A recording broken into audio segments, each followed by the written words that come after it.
Assalamualaikum warahmatullahi wabarakatuh. Selamat bertemu kembali.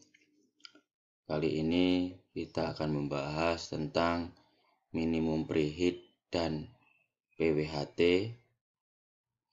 PWHT adalah post weld heat treatment. Preheat dan PWHT nanti berhubungan dengan pengelasan.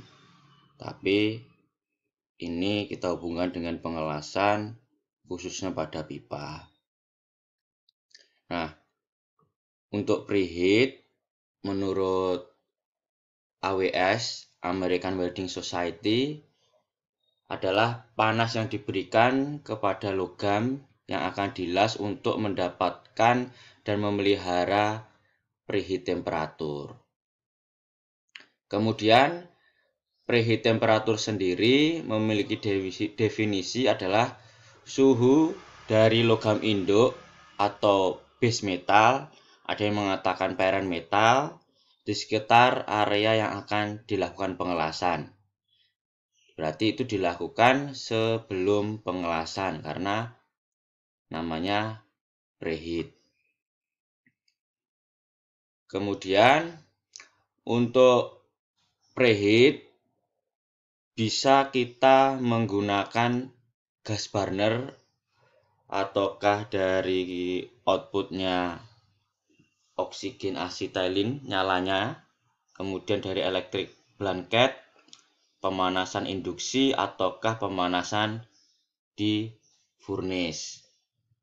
Tapi harus sesuai berapa nilai minimum temperaturnya. Pemanasan di sekitar area pengelasan diusahakan merata untuk mendapatkan hasil yang bagus.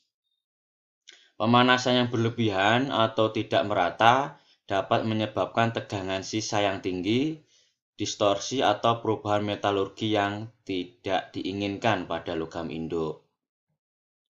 Ya. Kemudian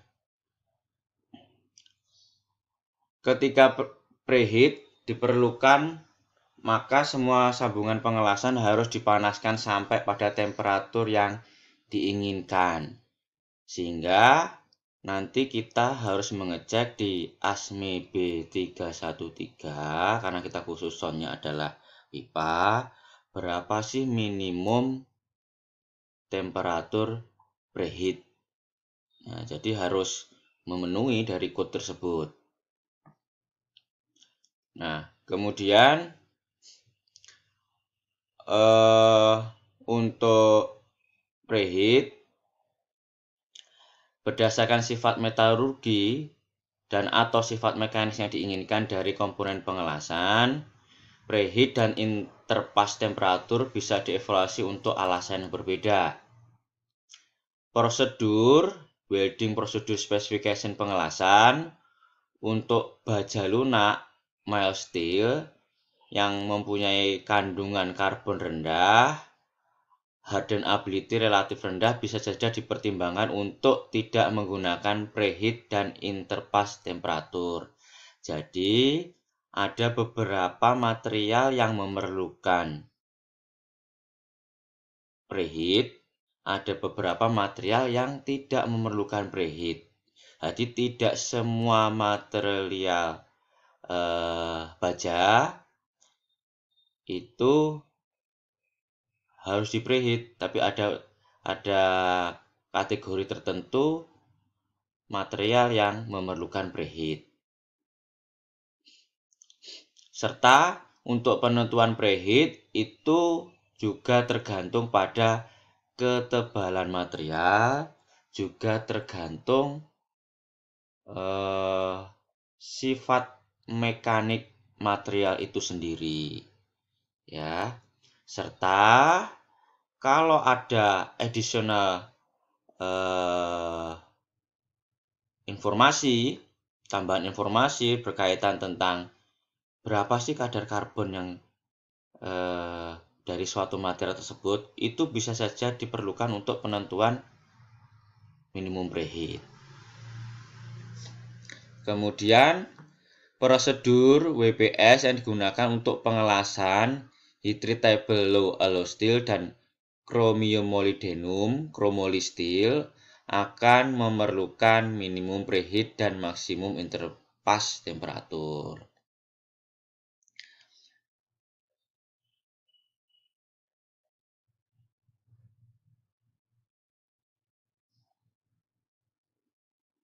Nah, pada aplikasi-aplikasi yang kritis, preheat temperatur harus dikontrol dengan presisi. Pada situasi seperti ini, sistem pemanasan yang bisa diatur sangat dibutuhkan, sehingga dalam memonitoring berapa sih temperaturnya, kita bisa menggunakan termokouple yang kita pasang pada sekitar material. Jadi panasnya itu harus kita monitoring.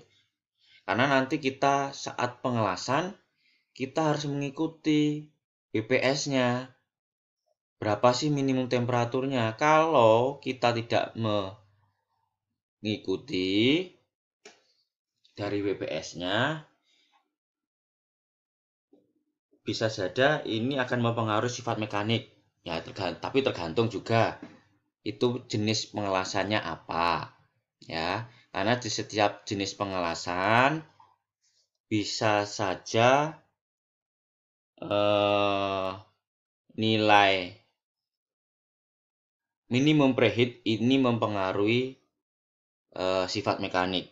Karena kalau sampai mempengaruhi sifat mekanik, itu berarti merupakan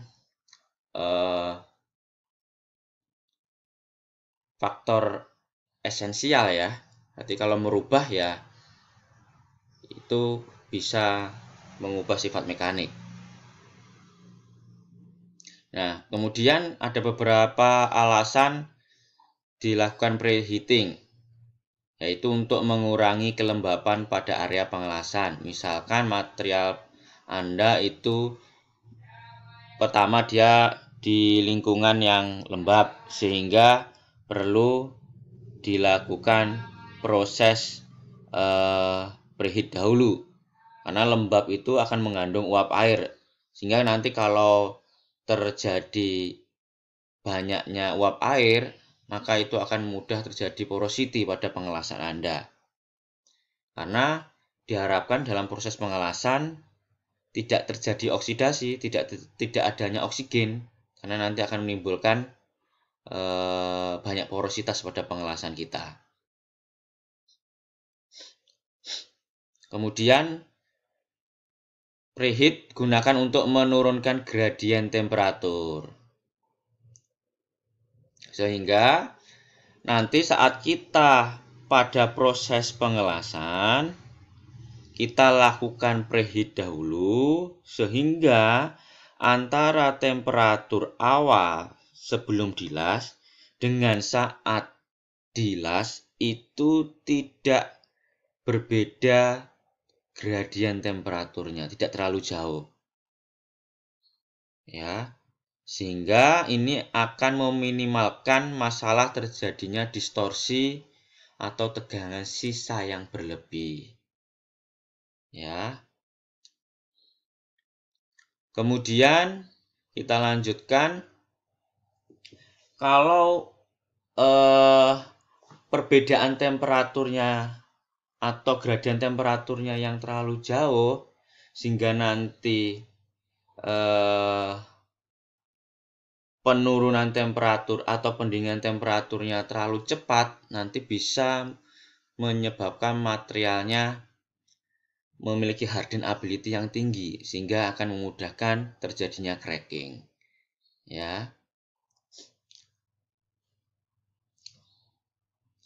Kemudian kita lanjutkan PWHT, yaitu post weld heat treatment. Ya. Nah, untuk PWHT sendiri biasanya kita gunakan untuk pelepasan tegangan sisa atau dinamakan stress relief.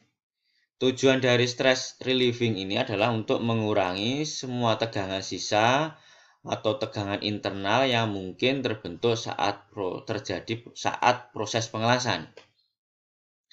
Berarti saat kita mengelas, itu terjadi adanya tegangan, ya, akibat tarik-menarik antara logam induk dengan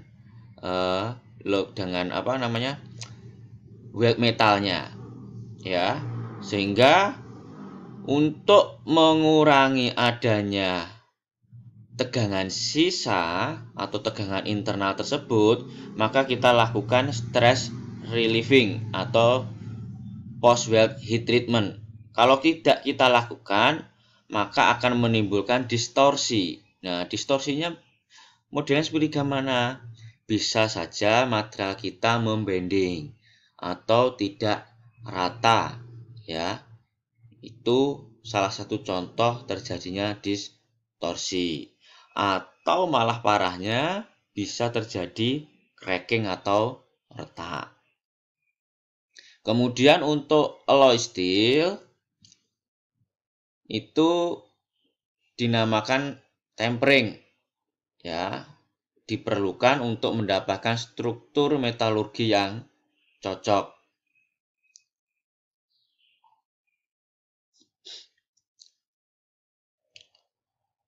Kemudian digunakan untuk struktur las-lasan yang sangat kasar pada baja, ya, akibat terak, ya, elektroslag pada saat kita pengelasan SMAW, ya, untuk adanya slag.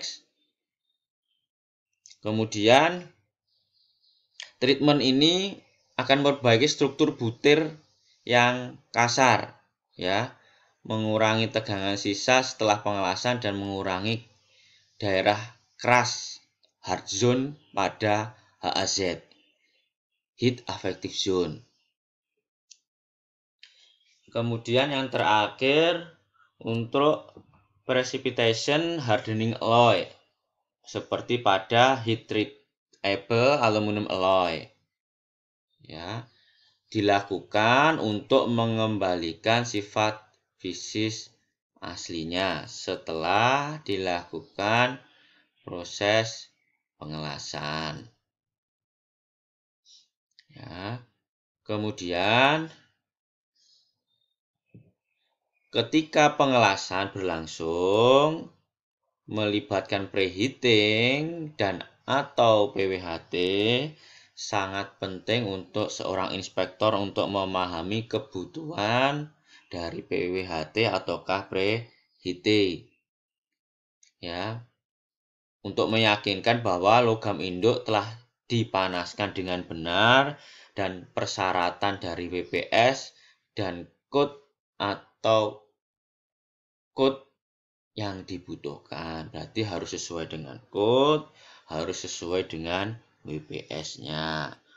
Kalau tidak sesuai, nah itu akan mempengaruhi sifat mekanik. Berarti termasuk kategori supplementary.